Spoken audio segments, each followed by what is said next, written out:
కొమైని Iran అధ్యక్షుడికి సంబంధించిందమా? కాదు. ఆయన Iran అధ్యక్షుడు పెజెష్కియాన్. కొమైని ఇరాన్ మతగురు.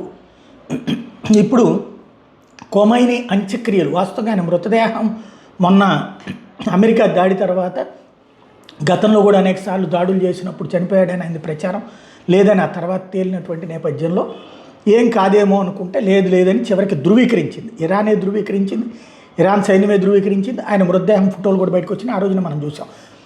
అయితే ఆ తర్వాత ఆయన మృతదేహం ఎక్కడుందో ఎవరికి తెలియదు ఇన్ని రోజులు కూడా. అసలు మరి ఏం చేశారు?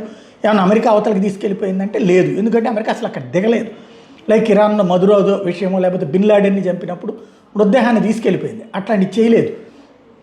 అంత ధైర్యం చాలేదు అమెరికాకి. ఎందుకంటే సద్దాం హుస్సేన్ వ్యవహారమో లేకపోతే కనుక బిన్ లాడెన్ వ్యవహారంలోనో ఉన్నట్టుగా లేదు. ఇక్కడ గ్రౌండ్లో అంత సీన్ లేదు అమెరికా.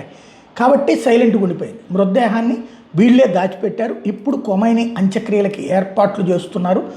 ఇది ఇండియాకి ఒక పెద్ద సవాల్ కూడా. ఎందుకంటే ఇరాన్లో రైజీ చనిపోయినప్పుడు లేకపోతే ఇంతకుముందు ఇరాన్కి సంబంధించిన సైన్యాధికారి చనిపోయినప్పుడు భారతదేశాన్ని నుంచి ఒకసారి జగదీప్ ధన్ఖడ్, ఒకసారి నితిన్ గడ్కరీ వెళ్ళారు. ఎందుకని? వాళ్ళు ప్రభుత్వపు తరపున బాధ్యతలు ఉండేవాళ్ళు, ప్రభుత్వపు మనుషులు. ఇప్పుడు కొమైని వచ్చేటప్పటికి సుప్రీమో, కానీ ఆయన మత గురువే తప్ప ఇరాన్కి సంబంధించినటువంటి రాజ్యాంగబద్ధ బాధ్యతల్లో ఉన్నాడు కాదు, ప్రభుత్వ బాధ్యతల్లో ఉన్నాడు కాదు.